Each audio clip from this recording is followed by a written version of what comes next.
Ja, herzlichen Dank. Weil mein Deutsch nicht so gut ist, will ich meinen Beitrag in Englisch machen. So I will change to English. In this interesting morning, we have seen some speeches before in which some schools got tablets, got different kinds of tablets. And that's a process that has been almost exactly the same in the Netherlands. And what I will try is for 20 minutes to give you an overview of what has been done in the Netherlands as a whole, but especially focused on my school, because I am Harmen Neidig, the deputy principal of the Pallas Athene College. It's a school in Ede, near Arnhem.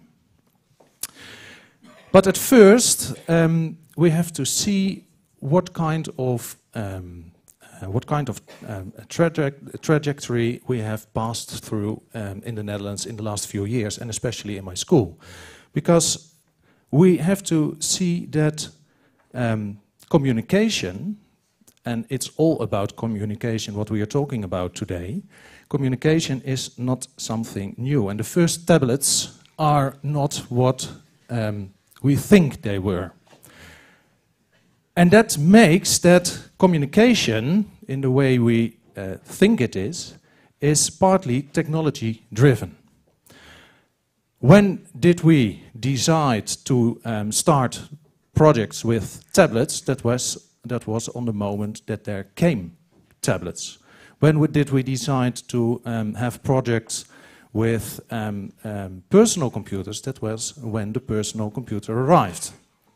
And what I thought to be interesting is, I forgot his name already, but we heard earlier this morning that in 1972 it was already predicted that we would have tablets today.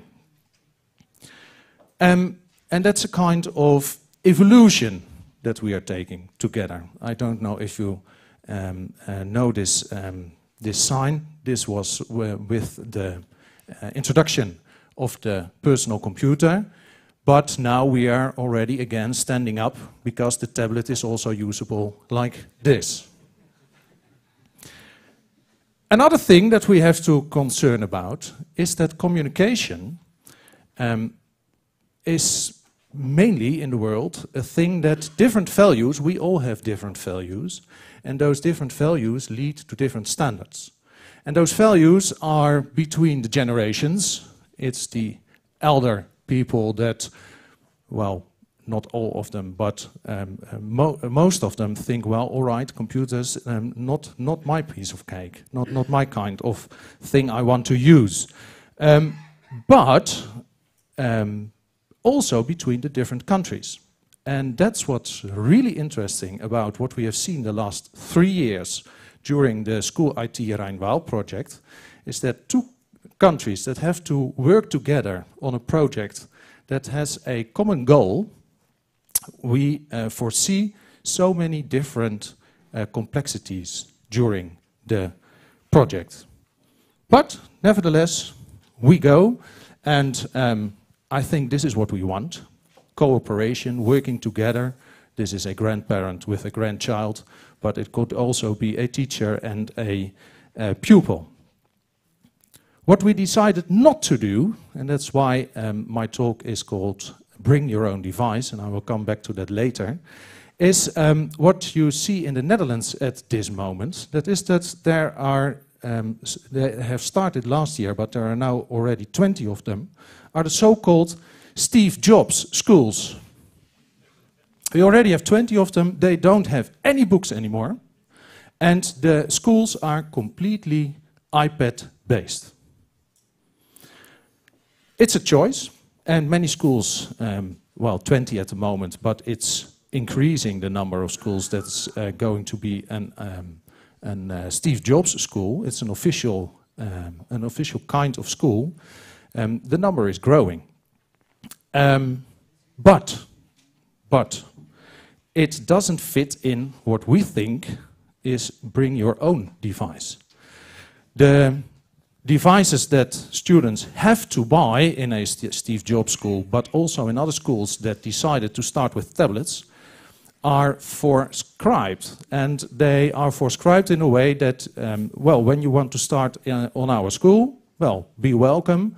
but you have to buy an iPad, but you have to buy a Samsung, or whatever brand there is. We focused on the Pallas Athene College, but not only on the Pallas Athene College, but in cooperation with the other schools in this project, on bring your own device. And that can be everything. This last one is very interesting. You know where that logo comes from? BlackBerry, yeah. When we started the project 3 years ago, about 70% of the Dutch pupils had a BlackBerry. In Germany, I think it was around 3 or 4 or 5% at max. So we had a complete different starting point. Now, 3 years later, almost 5% of the Dutch pupils have a BlackBerry. And I think that's also the main problem of BlackBerry at this moment. Yeah, it is. But it was an interesting goal, and it was something we had to deal with, because it's a completely different system of, for not tablets, but mobile phones. We now focus on the first three, because we see the real decrease of the use of BlackBerry. And maybe it's good that you understand some basics that we faced during this project, that I didn't know about starting this. In the Netherlands, it's very easy how finances work for a school. This is my school, the Pallas Athene College. There is an amount of money, and that goes completely to the school. For my school, that's about 6 million euros a year. And from that money, we have to pay 115 members of our staff. We have to pay our building. We have to pay for IT. We have to pay for books. We have to pay everything from that. So when we decide to hire a teacher less, we can have some extra iPads in school.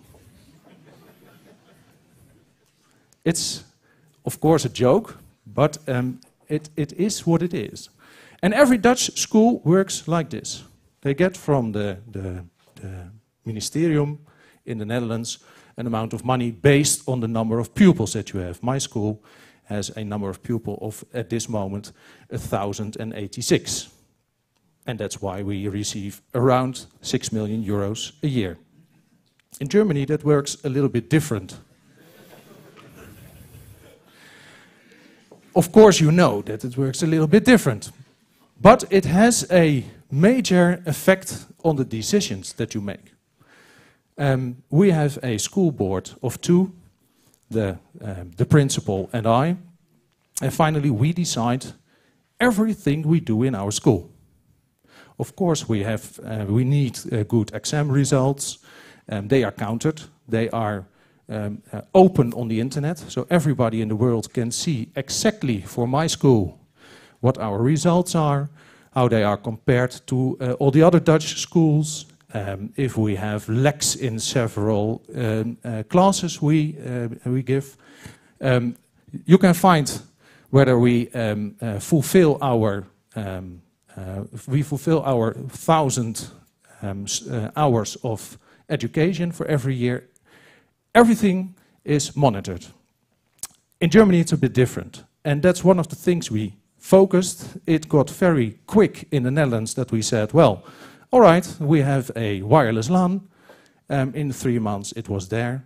At that moment, we said, all right, then we have to change some rules in school. I will come back later to that. We had that in 3 weeks, and that was it. We could start with the project.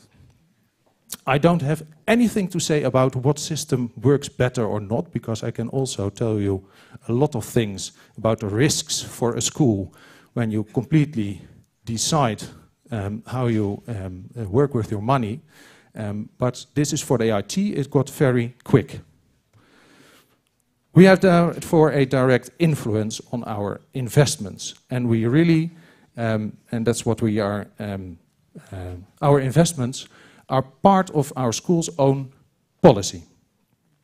And that means that schools have to differ from each other on the way, well, how we use IT or not. And some schools that had, in the last years, some droppings of pupil numbers, decided to start with iPad classes. Come to our school, you will receive an iPad from us, come to us, and they hoped that the numbers would increase of students. That didn't work, because that was not the problem. There were other problems, and everybody could see them on the internet because they didn't have good results on exams, for example. Investments are part of school's own policy. And we can use it as a unique selling point. That's something I also will come back on later. And it means, and that's a big part, and I heard it also in the last speech, we have to make choices. And the choices that we make have a big financial influence on our own school. So the choices that we make, we have to make them clever. Well, as clever as possible, of course. We are risk-taking for our own school. So are we giving out too much money in 1 year? We have to earn that back the next year. It's very easy, just like a company. And the choices that we made are the following. We said the educational goal should be leading. What do we want with, well, bring your own device, tablets, computers, whatever. We don't say, bring in a certain tablet. Don't say, bring in an iPad. We don't say, bring in a Samsung. No, at first we thought, what do we want to reach?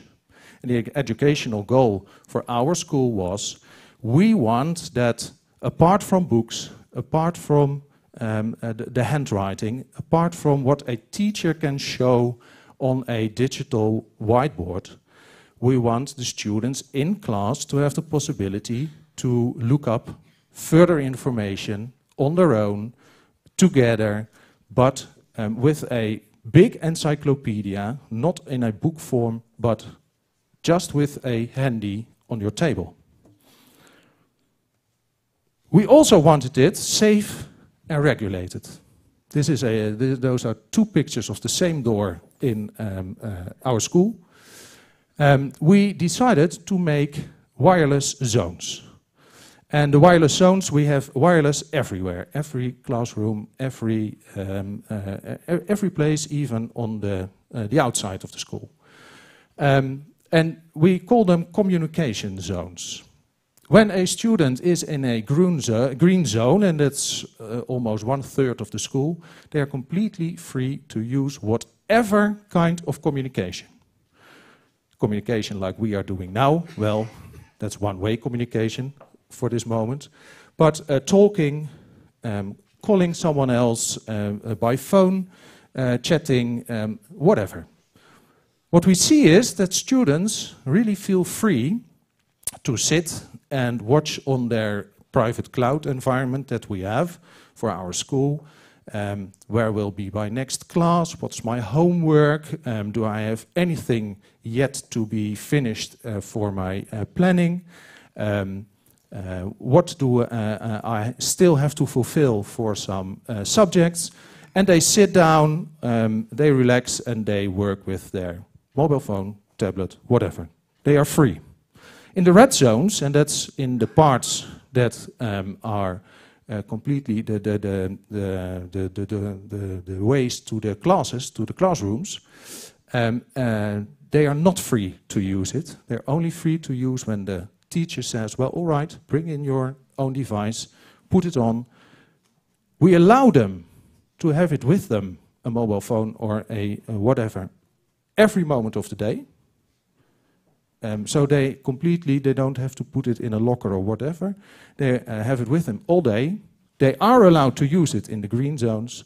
They are not allowed to use it as long as a teacher doesn't say, bring it on in the red zones. And from the moment that we started with this, we had no more problems with students Facebooking during classes. Because they knew, well, my class is over, I can go to a green room, and there it is allowed, so I don't have to do it now. It works excellently. We also said, that the infrastructure, oh, in Windows the pictures disappear again, but this is an Apple, don't use Apple. Infrastructure shouldn't be a hindrance. So we made it clear that there had to be a wireless LAN completely through the whole building, and that's not unique for our school. Almost every Dutch school has it. Has to be there, and it has to be accessible for everybody. What we really wanted is that we can see, well, not real time, but afterwards, what student was logged on, how long, at what moment during the day. So the only thing that students have to do is when they come at school, once every 3 months, they have to sign on with their own students, sign on, and then they have full access to the wireless. No restrictions.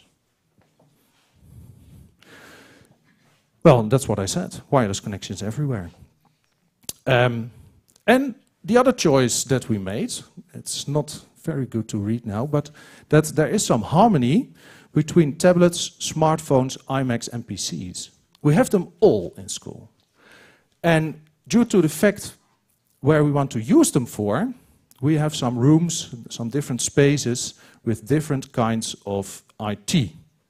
For instance, and I hope that the pictures don't come over each other now.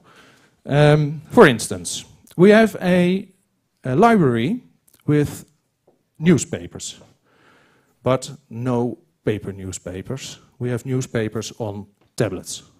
Those are Apple tablets, and on every tablet there's a different newspaper. Also the possibility to make quick searches, to see all the links, and this is in our library.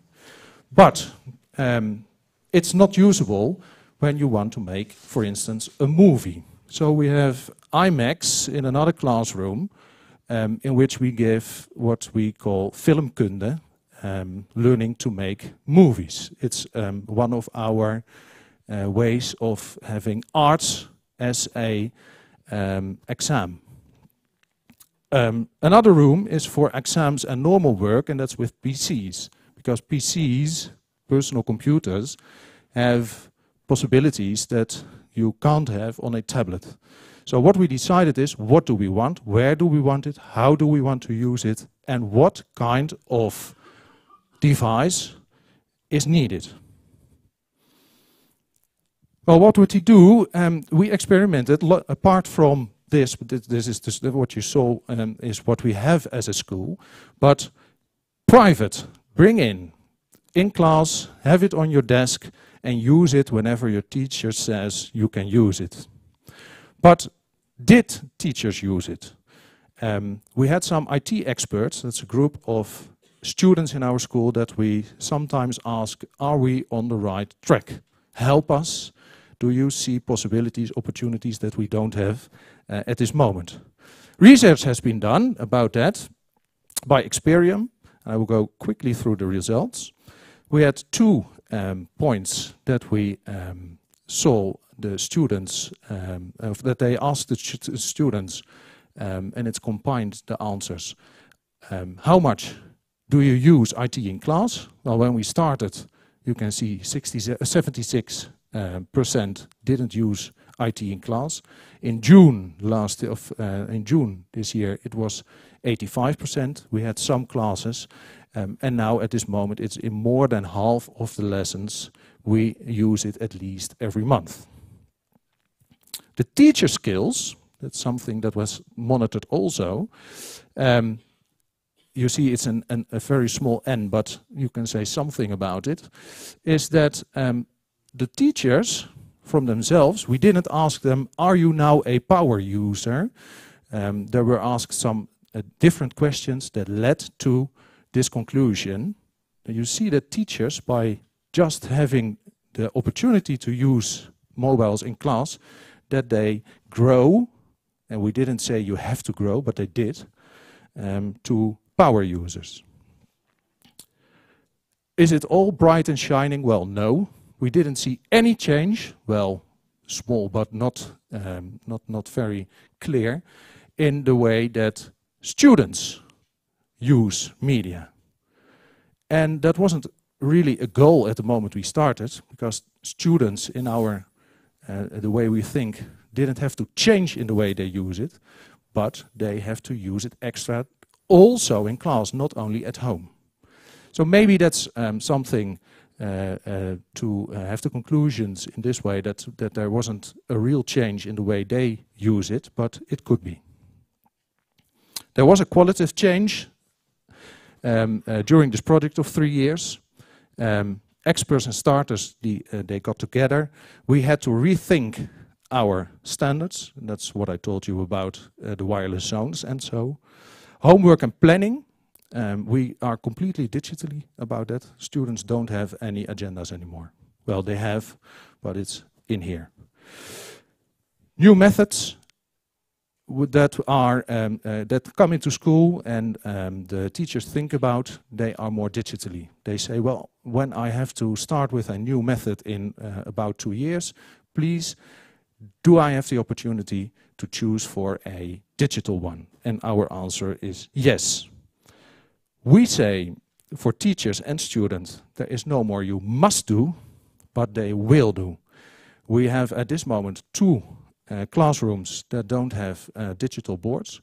There is no teacher that wants to give classes in these classrooms, so I have to invest very quickly in 2 extra ones because we can't use them at the moment. And that's a good thing. Last but not least, rethinking the way of communication with your students. The way you use IT is what we saw. Please always keep in mind that we have one common goal, and that's excellent education. And it's not the form, but it's the way leading to it. And that's why, with what I wanted to finish my part for today. Thank you.